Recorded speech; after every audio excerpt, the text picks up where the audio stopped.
some new food items there at Hollywood Studios. Yeah, Hollywood Studios and beyond, the parks are really celebrating Stitch right now with the new movie that just came out. So I've only tried one of the items so far. It's going to be a Stitch pudding that's going to have ube and blue raspberry. It is definitely going to dye your tongue. I'm wondering if mine still kind of is here for the shot, but it's really nice. It's not a cold dessert. It is going to be like a pudding dessert, but it's if you love a tropical flavor, if you love ube, that was a really nice one. And it's just one of many, many things. They've got stuff at Disney Springs over at Disney's Polynesian. So they've got kind of food all over the resort right now if you want to go and enjoy the Stitch movie and kind of get more immersed in that with some delicious flavors. That explains the blue then Yeah. that I see. Okay, now I know. But this is just the start of what they're calling Cool Kids Summer at Disney. A lot going on at the parks, Theron. Yes, a lot is going on. They're going to have early entertainment inside the park. So if you're staying at one of the Disney resorts and you're going into the parks, there's a good chance you'll see even more characters going all around. The Kid Summer has a lot of options here, and that's really just the kind of sprucing up the entertainment. Over at Epcot, they're going to be adding a section with Goofy where you can go and dance with him and have fun little moments. And again, it's air conditioned. They're well aware that it's very hot here in Florida. We have beautiful weather, as you can see behind me, but it is hot. So because of that, I'm glad to see that they're doing a lot of new entertainment, a lot of character experiences, a lot of things geared towards kids, and they're making sure it's in the shade or the air conditioning.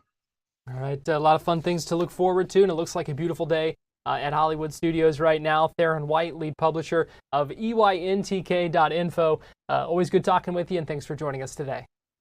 Of course, always happy to join.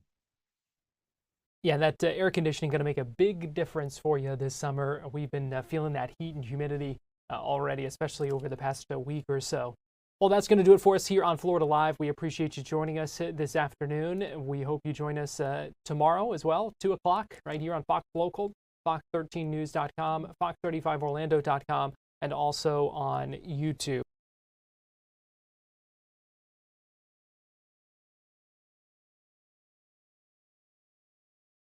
You're watching Fox 35 News Plus, streaming on Fox Local. Well, good afternoon to you and welcome into Fox 35 News Plus. I'm Garrett Wymer, and thanks for joining us on this Tuesday afternoon live on Fox Local and on YouTube. It is 4 o'clock, and that means it's time for today's Top 4 at 4, where we break down 4 of the big stories that we're keeping an eye on in the Fox 35 newsroom this afternoon. And joining me for today's Top 4 at 4 is Fox 35 News anchor LuAnne Sorrell. And LuAnne, thanks for being here. Yeah, good to be here. So let's start here. Number one story today, and that is a new video being released in this DeLand bar shooting that happened over the weekend. Yeah, so this man, Kelvin Gilbert, is accused of shooting a man, or at least trying to shoot a man, over a $5 beer. So here's the video. I haven't seen it, so we're going to watch it together here. They're allegedly outside of the bar. He pulls out a gun and shoots at the victim. Thankfully, he misses that man and other people who are in the parking lot as well. Oh my goodness, look at that. They said he was 3 feet away from the Holy other guy's cow. head, and thankfully he was able to duck and get out of the way. Yes, but the bullet ended up hitting a building. Thankfully, no one was hurt. But police say this all started, they were inside the bar, they didn't know each other. Gilbert buys this other man a $5 beer. They get into a fight. He wants his $5 back. The other guy says no. They take it outside. And that's allegedly when that all started. So Gilbert's being held in jail, no bond, and he's charged with attempted murder. But boy, that video is a shocker. The video is something to see, no doubt about that. And the police chief in DeLand held a news conference earlier to kind of walk us through some of those new details. And I mean, you talked about the circumstances, what led up to it. But the chief in the news conference earlier today said, really, what led up to it is ridiculous. I don't understand people's proclivity for first of all, carrying firearms into a bar is illegal in the state of Florida, and solving arguments with firearms is not the answer, obviously. Whatever their dispute was over this $5 drink, it's just ridiculous to think that it ended up in a person nearly losing their life over something so ridiculous. There's no reason for that. There's other than each individual's personal actions. And like I said, when people break the law, we're going to be there and we're going to address it appropriately. And you see that video and you see really how close of a call it could have been and how you know, if he ducks down a split second later, Right. then we'd be talking about a whole different situation here. Even. And what's really interesting is this is the second shooting at this Right. bar, McCabe's Bar, in just a few weeks. Earlier this month, there was some sort of dispute inside that same bar, and a young man is accused of shooting and killing another man and seriously injuring the bartender. So now the police and the city are thinking about making some changes to how late alcohol can be served if this bar needs to have security. So we'll have much more on that on Fox 35. Yeah, certainly something to watch. Would not be surprised to see some of those changes. They said that some of these things are in violation of their lease, so it sounds like the property owner is going to be pushing for some things. The state reviewing the liquor license. Just a lot of things to keep an eye on. That's a good point. Story number 2 today, LuAnne, and learning more about this family that was involved in this crash on I-95. A mother killed and 3 kids injured. So sad. We talked about this a lot yesterday. This woman was just driving down the street, I-95 in Brevard County, when a pickup truck apparently had its tire blow out. So the pickup truck ends up hitting this mom with her 3 kids in the car. They slam into the guardrail. The mother died there on the scene. She's 32-year-old Olivia Meggs. Her 3 babies did survive. The 8-month-old daughter and her 2 sons, ages 3 and 4, were all taken to the hospital. We're told they are expected to be okay. But just an extremely sad situation, something we all worry about, when you're driving down the street, no fault of her own. And now, unfortunately, this young mother has passed away, and the father is left alone with his 3 children. A GoFundMe has been set up, and at last check, they raised $75,000 for the family. But just a devastating situation, for this young couple and their kids. Yeah, and like you said, there's absolutely nothing that she could have done about it. It just kind of goes to show, how fragile life is, how quickly things can change in an instant, literally in the blink of an eye, especially when you're driving on the interstate. Now, we know the Titusville mayor was a friend of theirs, and Fox 35 had the chance to speak with him. I heard it was somebody from Titusville, and that hit home. And then you find out it's somebody that goes to church with you. It hits even closer to home. And then you find out that person also works, one door away from where my wife works. It's even closer to home. So we're talking about somebody who was an amazing mom, dedicated her life as a nurse, probably with the goal of raising 3 beautiful kids, and now will not have the opportunity to do that. So it affects all of us, and we're all still shocked and mourning and trying to come to terms with this. And her husband is a believer in Christ, like a lot of us, and is really just looking at it was God's plan. And so we're doing everything we can to support them. And I believe the GoFundMe page has raised quite a bit of money in a very, very short time. And I think that speaks to the heart that Titusville has. Just an impact on a lot of folks in that community, but your heart certainly goes out to that father, that husband, and those 3 kids. It definitely does, because like you said, this mother did absolutely nothing wrong. She's just driving down the street and unfortunately passes away. Yeah. So when I'm out on the roads, it makes me so nervous, maybe because we cover stories like this all the time, but it's just like, sometimes it's just beyond your control. Right, and that's the scariest part, because you are at the mercy of just everyone else, and and to the point, we don't know that the other driver's doing anything wrong either. No, I don't think so. No charges have been filed. He stayed on the scene. Right. They're from, I believe, New York. It was a 58-year-old man and a 20-year-old. They didn't probably do anything wrong either. The tire blows out. Just a very unfortunate situation all around. Story number 3 today, and that is we've been talking about these kind of ongoing university president searches that have gotten a lot of attention, some controversy, a lot of scrutiny, and 2 of them moving forward today, including the University of Florida. Yeah, University of Florida. The Board of Trustees there voting unanimously to select Dr. Santa Ono as the university's next president. He will become UF's 14th president. Before coming here to Florida, he was up in Michigan, the president of the University of Michigan up there. So we also have voted today a new president for the University of West Florida. It is the former Florida Department of Education Commissioner, Manny Diaz Jr. He was selected by that board of trustees 8-2 this morning to be the replacement for the former president, Martha Saunders, who resigned on May 12th. So he will take over. She's going to step down on July 13th. He will take over on July 14th as the president there. And we listened in earlier this morning on Fox 35 News Plus to the UF Board of Trustees meeting when the members of the board were having the chance to question Dr. Ono, and a lot of it focused on DEI and some previous embrace of some DEI policies at the University of Michigan, where Dr. Ono was before that. It was something that he had kind of they had kind of maneuvered away from at one point, and so he was asked a lot of questions about when and why his thinking changed about that, wanting to make sure, because we know that is one of the things that Senator Rick Scott, for example, has come out criticizing this university president pick because of those DEI policies. And so a lot of questioning about that today, but it appears that he answered those questions satisfactorily, at least in the minds vote. right, with a unanimous vote.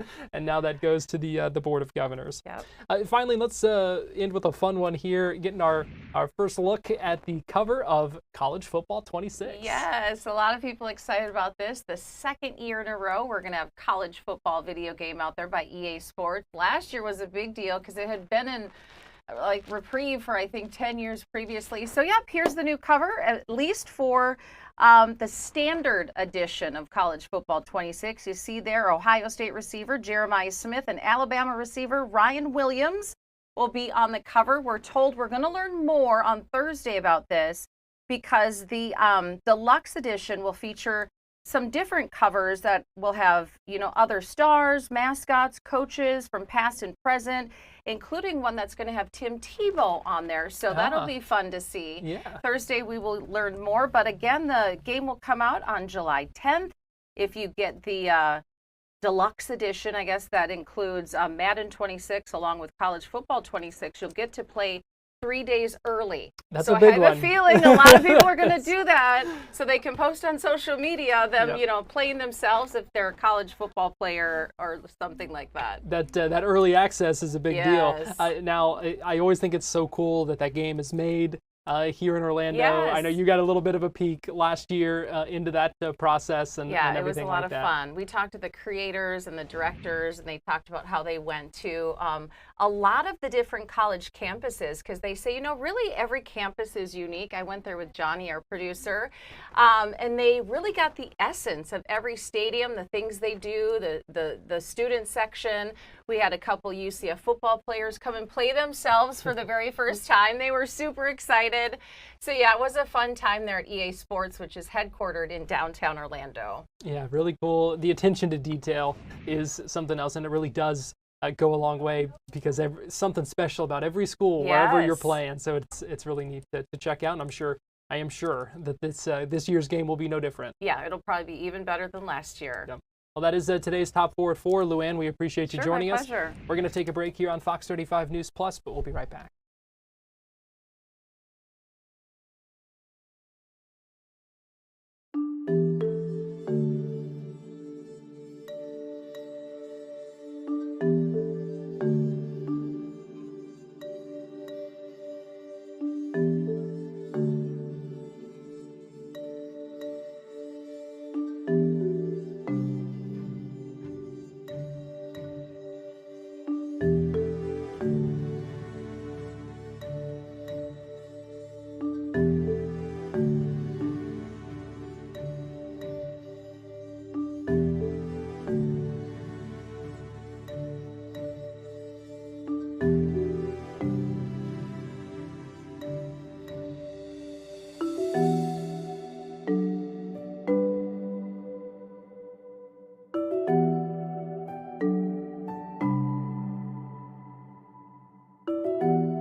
watching Fox 35 News Plus, streaming on Fox Local.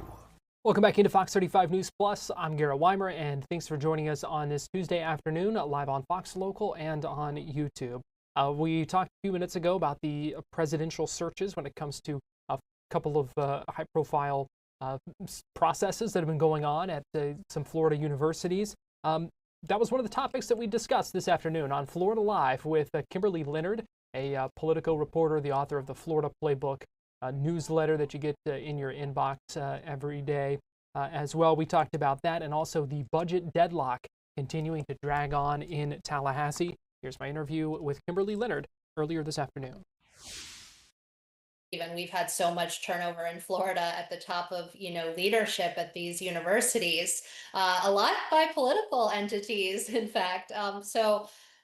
The news is that Manny Diaz, who's the education commissioner, will be the interim president of Florida West in Pensacola, and that was somewhat unexpected. It really came up last week, and he's not from the area. He's actually from down here in Miami. And so it was curious that it all happened kind of fast, but he seemed very open to it and obviously, got the support of the trustees. And then there was a vote at the University of Florida where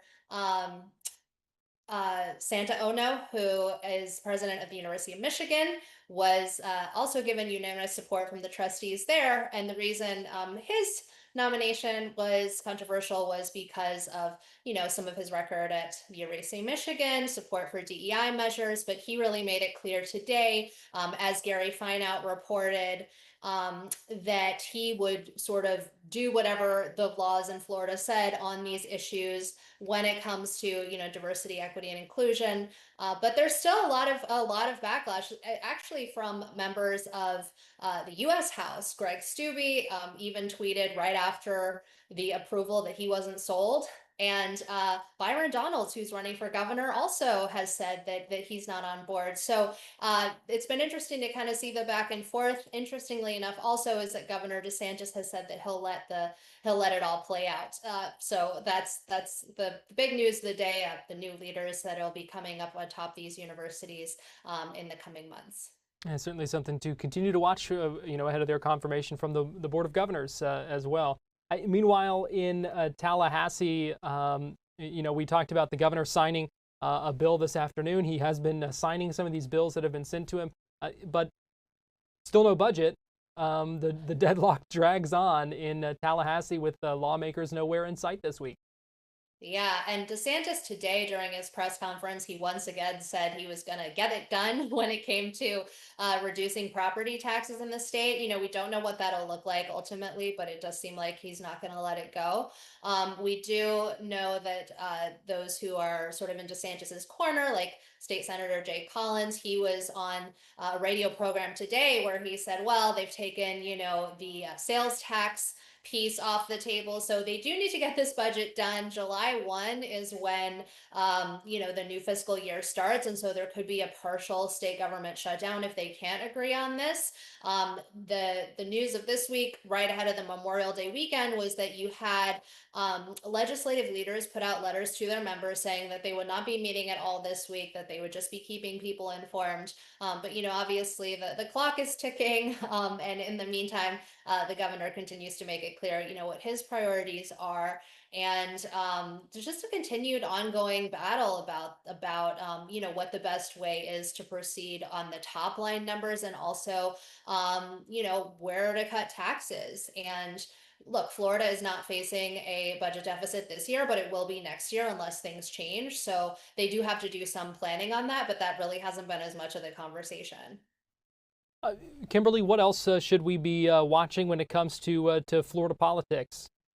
Well, one of the things that happened just ahead of the Memorial Day weekend that people might not have seen is that the Trump Presidential Library Foundation officially filed its paperwork to get IRS approval. So this is going to take a very long time. It's already a very, very slow process, and there's some indication that some of the DOJ cuts might make it even slower. And so now what that means is that, there's a lot more signals to lobbyists and political committees that they can accept donation. They can't solicit the donations for tax cut purposes, but as we saw, with Cutter recently, there are folks that I think will start to donate even more, and they already have hundreds of millions of dollars because of the settlements that they won against Meta and ABC News. So that's something that I'm watching closely, especially since Florida is really probably where the library will end up. I'd say there's pretty good a bet of that. Well, we're going to take a break here on Fox 35 News Plus, but we'll be right back after this.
You're watching Fox 35 News Plus, streaming on Fox Local. Fox 35 Storm Team meteorologist Noah Bergeron joins me now. And Noah, it doesn't have to be officially summer for it to practically be summer here in Florida, and here we are. Yeah, and Garrett, hurricane season's right around the corner. Yep. That'll be the next big talker for sure. And it went fast, the winter. I don't know how you feel, but it seems like we were just here talking about hurricanes, and it's I have a feeling it's going to ramp up pretty quick here once we cross into June, which starts next week. Yeah, we're coming up quickly on that. What is it? Saturday, I think, is June 1st, the official start. Saturday or Sunday? Yeah, this weekend. Yeah. This weekend. So we're just a couple of days away now. I know the hurricane season preview special aired last night. A lot of good information for folks out there, who may need some help and some guidance when it comes to getting ready. Yeah, an interesting thing, Garrett, before I talk to you about the radar and the temps now, this is the first time in about 10 years we have not had a storm preseason before June 1st. Interesting nugget of info for you today and our listeners here on Fox Local. How about that one for a stab? Yeah, so what does that mean for the rest of our hurricane season?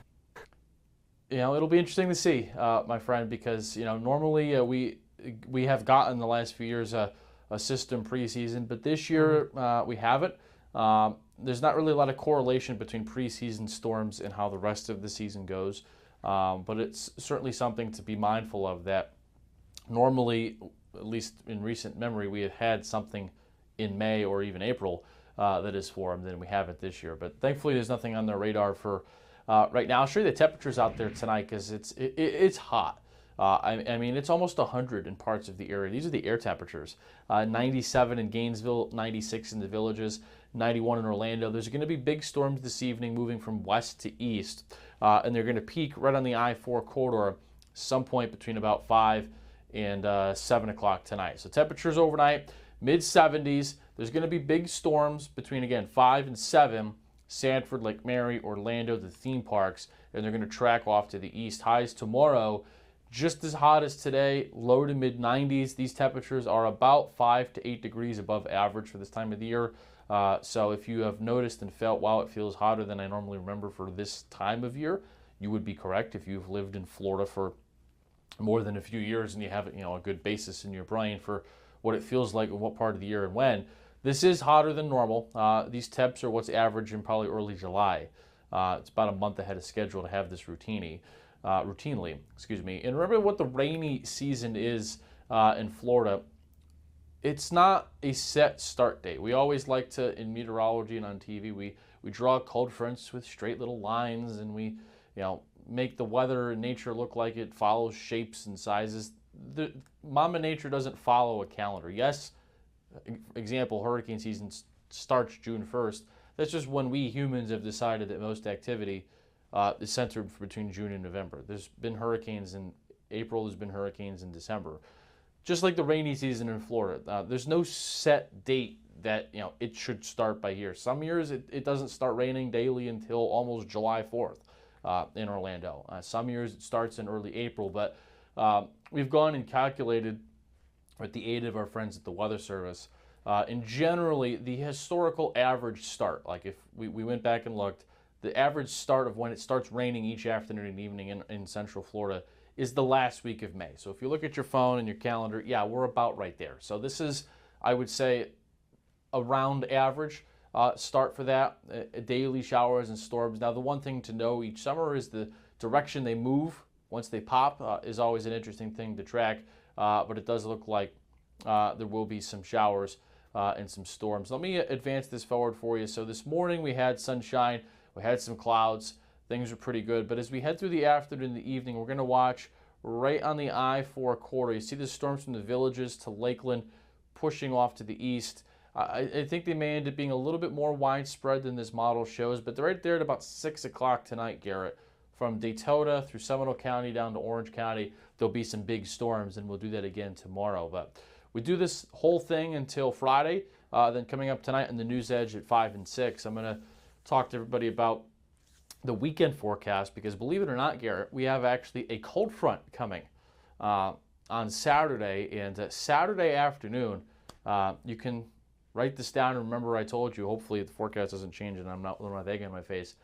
It's going to be amazing. Cloudless, the humidity is going to plummet, and there's going to be a dry northerly wind. It'll be like a early November kind of day, Saturday afternoon and Sunday. The humidity is going to tank. It's going to be a big storm up in New England that'll help push a cold front unusually far south this late in the year. So for a very brief moment in time, Garrett, we're going to get rid of the rain chances. We're going to get rid of all the humidity for Saturday afternoon, evening, night, and then Sunday. And trust me, it'll be very apparent when you're outside. You'll feel it. It'll be like, where did this come from? And then it all comes back next Monday. Well, of course, but it's going to feel like a stark difference from because we are certainly feeling that humidity out there now. And we need the rain too. This is all good news because we've covered the drought situation. We're still in that drought, even though we haven't talked about it a lot recently because we've had other things to discuss. But drought is still a big issue. So there is a positive that places that need rain hopefully are going to get it in the days to come. All right, Fox 35 Storm Team meteorologist Noah Berggren, we appreciate you joining us this afternoon here on Fox 35 News Plus. Thank you, sir. And we are going to take a quick break, but we'll be right back with more Fox 35 News Plus right after this.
You're watching Fox 35 News Plus, streaming on Fox Local.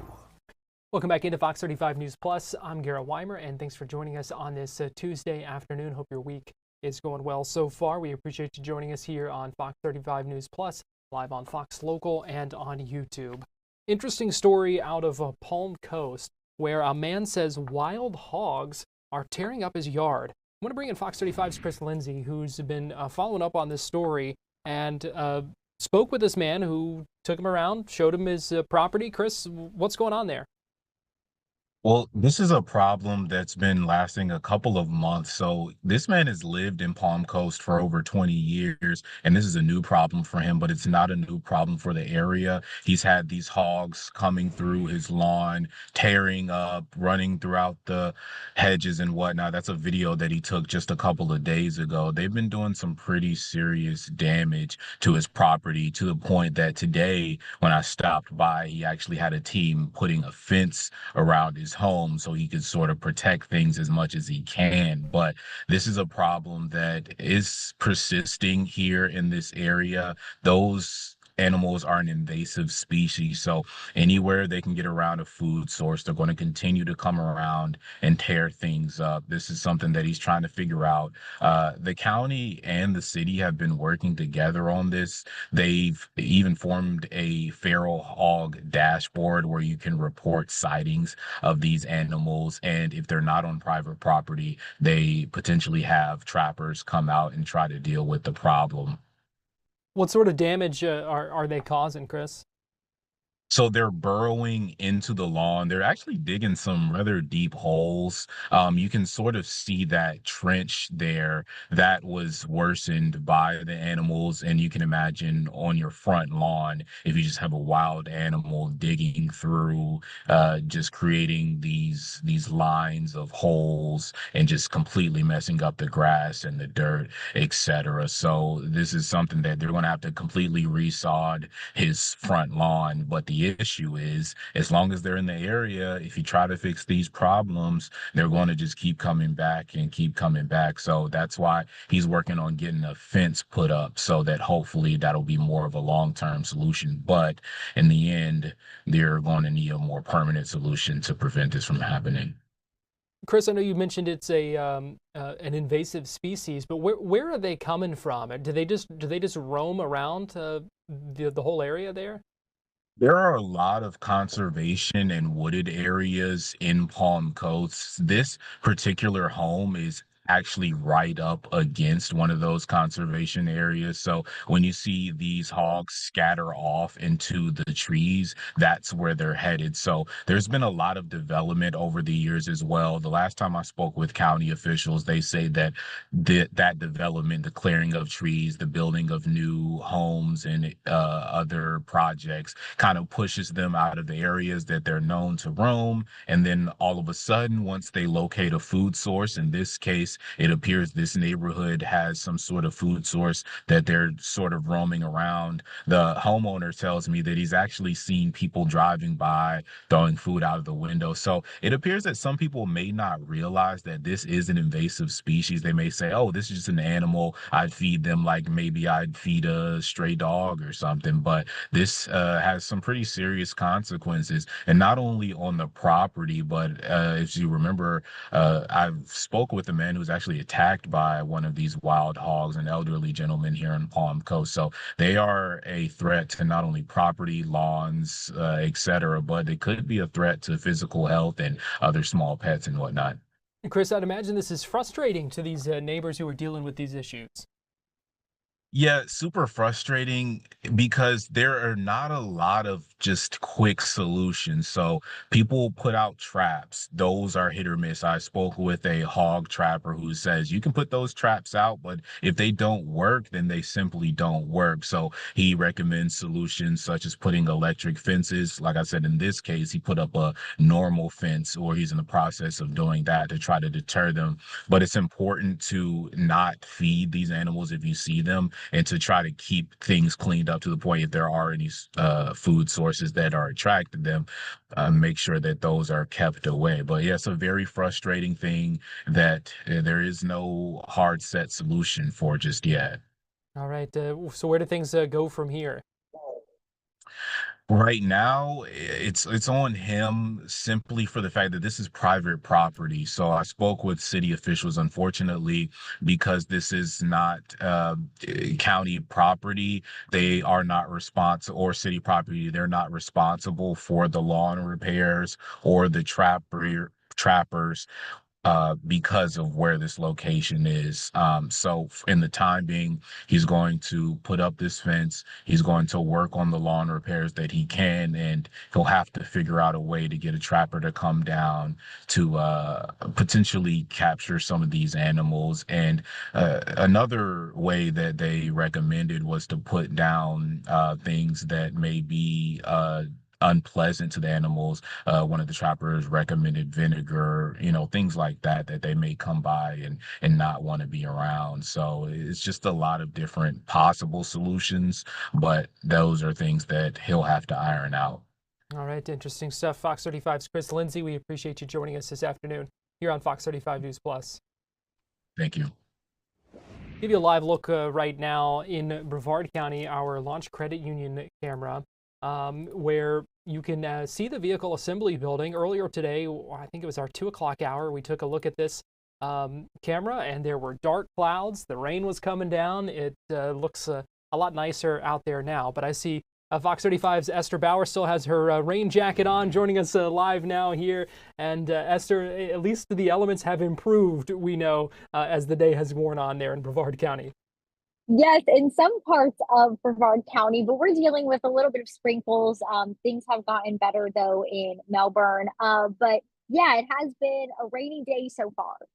All right, so let's talk about the Space Coast and the race to try to bring NASA headquarters here. We know this is something that Florida has been fighting for, but there is some concern about some changes that county officials have made when it comes to and the impact it could make, or the impact it could have rather, on this. Absolutely. I mean, when you think of Florida, you think of rocket launches, especially here on the Space Coast. We see them all the time.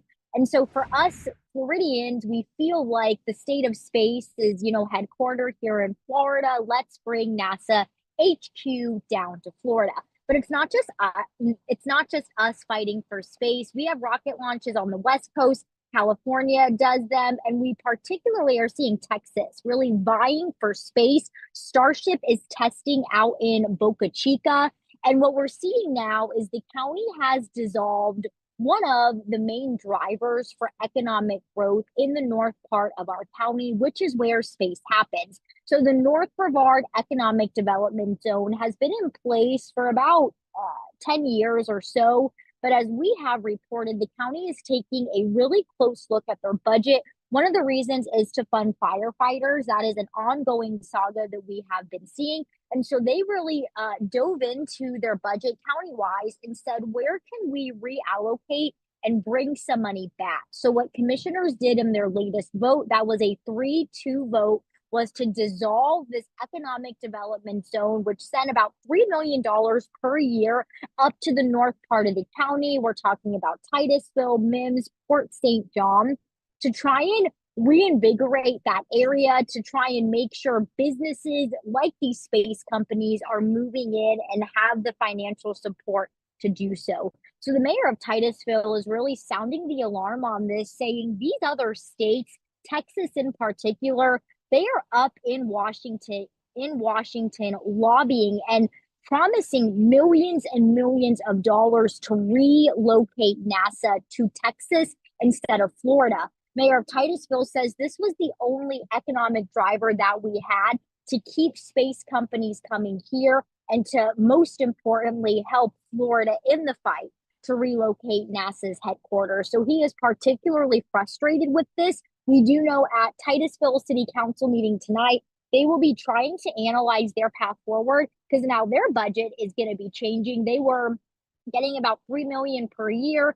The zone still had a 15-year timeline on it. So the mayor says about $50 million they were anticipating is now gone. And so they're trying to figure out also their path forward. All right. We know it is a big business, a big booming industry. and therefore a big competition to land that headquarters, because that would have a huge impact on wherever it ends up. Absolutely. Absolutely. And obviously, we want it here in Florida, but other states want to see space maybe taking hold more so in their state. And we're hearing other states are also fighting with dollar signs to make it happen. All right. And you mentioned Texas. We know the Starship test going off tonight, or at least is scheduled to. So something else to watch. Fox 35's Esther Bauer, we appreciate you joining us this afternoon here on Fox 35 News Plus. Thank you so much. And we'll talk with you guys soon. We're going to take a break, and we'll be right back.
You're watching Fox 35 News Plus, streaming on Fox Local.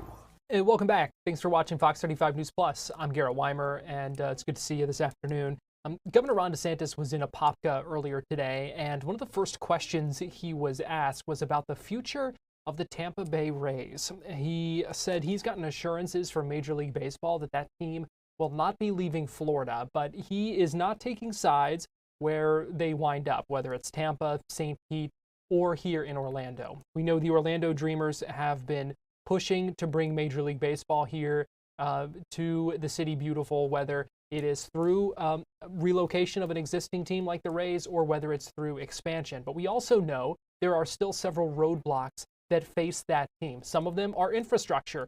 For example, moving a water treatment plant and an electric substation that are on the site where the stadium would be down near SeaWorld.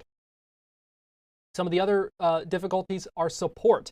The Dreamers are still trying to get some buy-in from local officials. Not everyone is quite on board quite yet.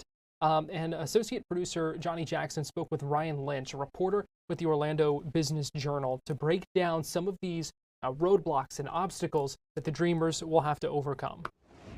A lot of progress. Don't get me wrong. They've raised a lot of money in terms of commitments. You know, they have a couple of major investors that have been revealed, but there's still a lot of questions to be answered. Everything from how they might secure their preferred site, which is about 35 acres near SeaWorld, to what type of public money they might need to complete it. I mean, they have, more than $1 billion for the stadium, but the price of it could reach more than $2 billion by the time we build this. So, are they going to ask the county for money? Might they get more private investors involved? So still a long way to go, but obviously there's still a lot of excitement around it, which is why we've kind of gotten to this point. Yeah, when we talk about that process, Orange County Mayor Jerry Demings has said that he is not in favor of, at least right now, just straight up donating the land to the Dreamers. They would have to buy it. Another wrinkle, utility companies, potentially a power station, potentially a water treatment facility, would have to be moved. So someone's got to foot the bill. I mean, how how many hurdles are we seeing, and how big are these hurdles when we look at the realistic chance of Orlando really trying to steal the Tampa Bay Rays?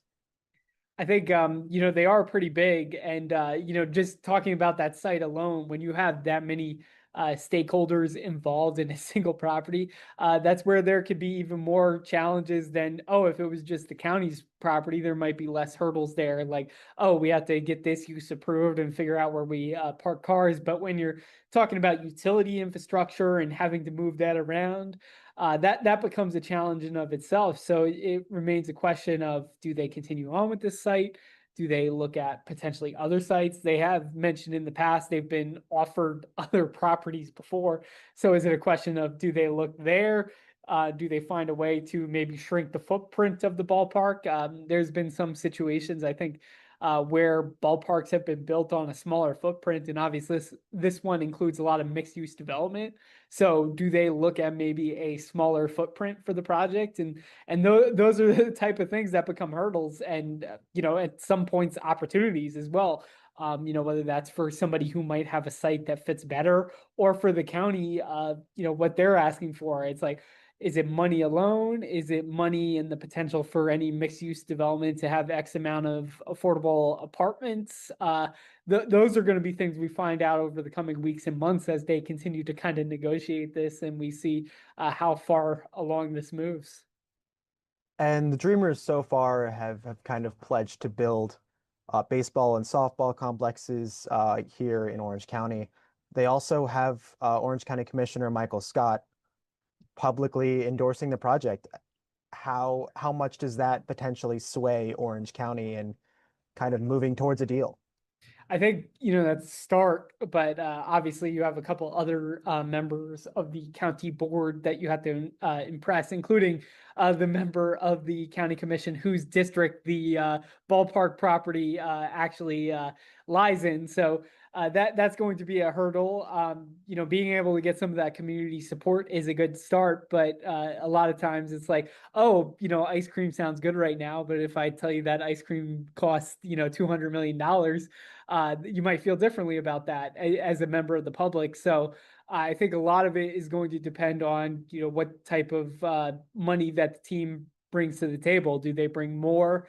How do they get the community involved in this? Because, for a lot of folks, pro sports team sounds great, but right now the county has a lot of competing interests for funding when it comes, whether it's sports itself or some of the other needs that the county has for transportation, for other infrastructure. So, a lot of it is, this is a good foundation for them, but they're going to have to do the work over the coming weeks to sway other folks to be like, hey, this is a good use of county money. This feels like a real investment. And I think Demings as well, to allude to him before, has mentioned in the past, he wants to see that return on investment when considering anything like this. He's not just going to give away the property. They want to see the number of jobs that it would create, the potential for some of those higher paying jobs that might be created in a project like this, the potential for affordable housing that might be created out of this. So that those are just some of the hurdles that come from a process like this. But, when you have already one commissioner who's pretty supportive of this, that's a positive step. And then when we talk about county funding, the Dreamers have said, in total with everything put together, about $2 to $2.5 billion. When we talk about the county side of it, the TDT, tourism development tax, as far as I understand, and this may be wrong, it really, for these purposes, can only really be used for the stadium, not necessarily the parking infrastructure or the road infrastructure. Am I correct in that?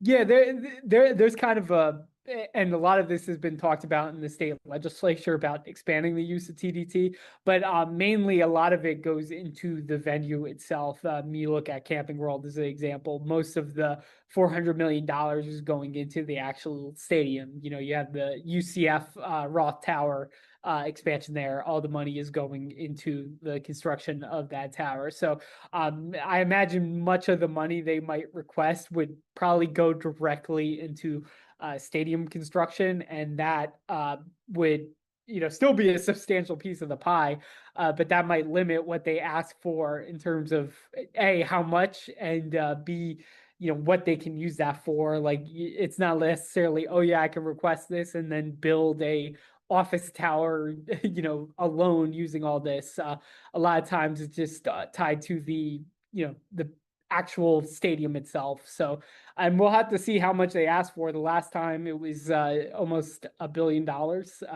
We'll see if they end up asking again, if they ask for that much, if they end up raising enough money where they might not have to ask for as much county participation. But that remains to be seen until we get closer to a point where they're in the position to make the ask. And then from the county perspective, there's obviously the push to the Roth Tower expansion at UCF, Camping World renovations, because Orlando is trying to draw the Jaguars here.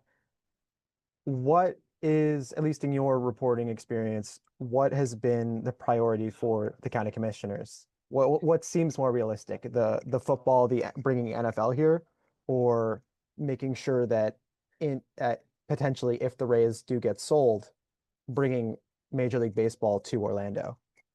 Yeah, I mean, in all honesty, I think both are kind of on the same level in different ways, where it's a longer shot than one might expect. The baseball one presents a challenge because you're trying to draw a existing team, and there's obviously competition there.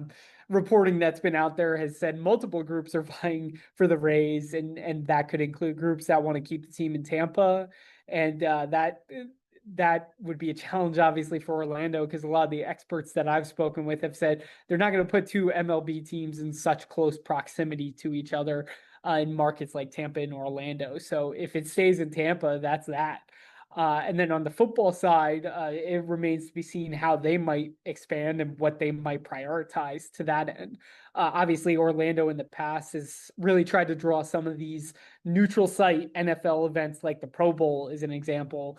And the Jags can almost be seen, if they are chosen to host in Orlando, that can almost be seen as sort of a dress rehearsal for what an NFL season might look like in Orlando. So I think both of them face equal, long shot odds in terms of happening, but that does not mean that either of those won't happen. It's just that each of them faces their own individual challenges that should a group, whether it's the Dreamers or somebody on the NFL side, they would have to overcome.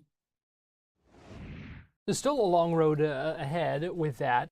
One thing to circle on your calendar is the date of June 16th. That is when a group from the Orlando Dreamers is going to be speaking at the iDrive Chamber of Commerce. So we'll hear from some of the big investors, including Rick Workman and John Morgan, also MLB ambassador Barry Larkin, a Baseball Hall of Famer, and Jim Schnorf, one of the co-founders of the Orlando Dreamers organization. Again, that's June 16th when they will present at the iDrive Chamber of Commerce. Well, shifting gears here a little bit as summer getting underway. We talked about it with Noah. It's certainly feeling like summer out there. So you need some fun things maybe to do at the theme parks, and also some things that involve air conditioning. And that's where two new shows debuting at Disney debuted earlier today, actually, at Hollywood Studios. And we talked about it with Theron White, the lead publisher of EYNTK.info. Disney debuting two new shows today. Theron, you've had the chance to see them both. Let's start off with Disney Villains Unfairly Ever After. What'd you think? Yeah, this was a really great new addition. This is actually taking over the old Lightning McQueen Racing Academy here in the park. It's going to be right next to Rock and Roller Coaster and the Tower of Terror. So if you've got some of those kids that maybe are too scared or don't want to go onto those attractions, this is a great spot right in the middle with air conditioning, comfortable seats, and of course, a really fun show. We know that the Disney Villains Land is going to be coming to the Magic Kingdom sometime around 2030, so maybe this is a test for that. I'm not sure, but what I do know is we got to see a bunch of different characters come out onto the stage. They use a ton of screens, a bunch of props and visual effects, and then we're able to see Cruella de Vil, Captain Hook, and Maleficent all come out onto the stage and do musical numbers. It was a really cool little experience, and I really appreciated Disney actually opened the show early today because there was a lot of fans and myself there to go and see the show, so I didn't have to wait in the sun for an extra hour. They've got these shows going nonstop, back to back to back, almost every 30 minutes throughout the entire day. Does any one of these villains steal the show? So what's kind of funny is the magic mirror is really the main character of this show. And so while you're going to see some of the other characters come out, stealing the show is actually the storyline because those three villains are going to come out. They're each going to sing, each are going to have their own moment, and then the crowds themselves get to go in and choose which character was actually their favorites, and they get their own special finale. So if you've seen this show once, you haven't seen the full thing because there's three different options depending on which character is decided as they treated them the most unfairly. Ah, very cool. Okay, I like that a lot. Now let's talk about the other one, and that is The Little Mermaid, a musical adventure. Yes, it has been over 5 years since the show was here. It was pre-COVID when we had the original version of this show. And I thought originally this was just going to be an update, some new screens, some new lights, and kind of bring it back. That is not true. It's an entirely new version of this show, retelling what I think is the story way better than they did before. We've still got puppets, we've still got live actors and live singing, and a great performance, but now we're going to have specialty screens, we're going to have specialty effects, and overall, again, I think they did a better overview of the show, a lot better. It's about 15-20 minutes long. It's very kid friendly, of course, also in the air conditioning, also with comfortable seats. And I just think that this is an absolute upgrade as compared to what they had before. Oh, that's great. So it really sounds like they did quite a bit of revamping that. They absolutely did. And then right outside the Little Mermaid show, they actually have a little spot there for kids to be able to go and meet characters. It's very different than Disney normally does. It's what Disneyland themselves is pretty famous for. They just have characters roaming around. I was walking around and there goes Goofy and there goes Donald. You can go inside the air-conditioned building, and inside of there, they're having spots with kids. It's a big nonstop DJ dance party where Mickey was out there, Timon was out there. And I think that's really nice. Of course, there's a ton of stuff to do at all the parks, but if you have a really young kid, sometimes you want nothing better than to let them run around, especially out of the sun. And so the fact that that was right next to these new shows, it's not even really advertised that much, but that was something extra they were doing on top of that. We've talked about the new additions. Let's talk about one of the subtractions, and we know the Muppets coming to an end this week. Yeah, we've got up on June 7th. It's going to be a Saturday. That is the last chance to be able to see the Muppets. So if you're a big fan, you definitely want to go and check that out. I actually went just a little bit ago and went and watched the show. What it might be my last time if I don't have the chance to come back out again. You got to say goodbye. Hopefully there might be some merchandise. I'm sure for the last day, it's going to be very, very popular. So if you have the chance, definitely come out and see that before it does close on June 7th. Yeah, that's always a fun one. And like you said, it never hurts to kind of sometimes get out of the heat, get out of the humidity, get inside one of those shows. So it sounds like a good week to check out some of those shows, new or old, while we still have time. Absolutely, yes. Then we've now got these three shows, of course, in addition to all the other shows they have here at Hollywood Right. Studios that are either covered or in the air conditioning. So, I mean, there's a lot of options to be able to go and sit down and kind of take a breath and enjoy a fantastic show. They have a lot of live performances here at the park. Some also some new food items there at Hollywood Studios. Yeah, Hollywood Studios and beyond, the parks are really celebrating Stitch right now with the new movie that just came out. So I've only tried one of the items so far. It's going to be a Stitch pudding that's going to have ube and blue raspberry. It is definitely going to dye your tongue. I'm wondering if mine still kind of is here for the shot, but it's really nice. It's not a cold dessert. It is going to be like a pudding dessert, but it's if you love a tropical flavor, if you love ube, that was a really nice one. And it's just one of many, many things. They've got stuff at Disney Springs, over at Disney's Polynesian. So they've got kind of food all over the resort right now if you want to go and enjoy the Stitch movie and kind of get more immersed in that with some delicious flavors. That explains the blue then that I see. Okay, now I know. But this is just the start of what they're calling Cool Kids Summer at Disney. A lot going on at the parks, Theron. Yes, a lot is going on. They're going to have early entertainment inside the park. So if you're staying at one of the Disney resorts and you're going into the parks, there's a good chance you'll see even more characters going all around. The Cool Kid Summer has a lot of options here. And that's really just the kind of sprucing up the entertainment. Over at Epcot, they're going to be adding a section with Goofy where you can go and dance with him and have fun little moments. And again, it's air conditioned. They're well aware that it's very hot here in Florida. We have beautiful weather, as you can see behind me, but it is hot. So because of that, I'm glad to see that they're doing a lot of new entertainment, a lot of character experiences, a lot of things geared towards kids, and they're making sure it's in the shade or the air conditioning. All right, a lot of fun things to look forward to, and it looks like a beautiful day at Hollywood Studios right now. Theron White, lead publisher of EYNTK.info. Always good talking with you, and thanks for joining us today. Of course, always happy to join. Well, that is going to do it for us here on Fox 35 News Plus today. We appreciate you joining us. We are here weekdays at 11 a.m., 2 p.m., and 4 p.m. with Fox 35 News Plus. and Florida Live, and other times as news warrants. We were on a little after 1 o'clock this afternoon with Governor Ron DeSantis in a Popka. So when things are going on, we'll be on here on Fox Local. So we appreciate you joining us. Let's go ahead and send things out to Studio B, where Marlisa and LuAnne getting ready for the start of that newscast, which begins in just seconds right here on Fox Local. We know Caroline Cole's going to have the latest on a lightning strike causing a fire at a home in Waterford Lake. She'll have the latest on that and a whole lot more coming up on Fox 35 News. Keep it right here.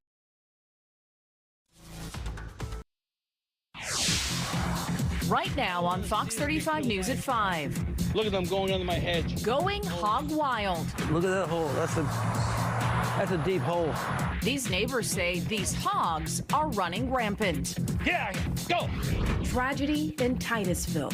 A mother of 3 killed when a truck loses control and slams into her van. It's even closer to home. How the family is rallying together to help her children. A fight over a $5 beer ends with a man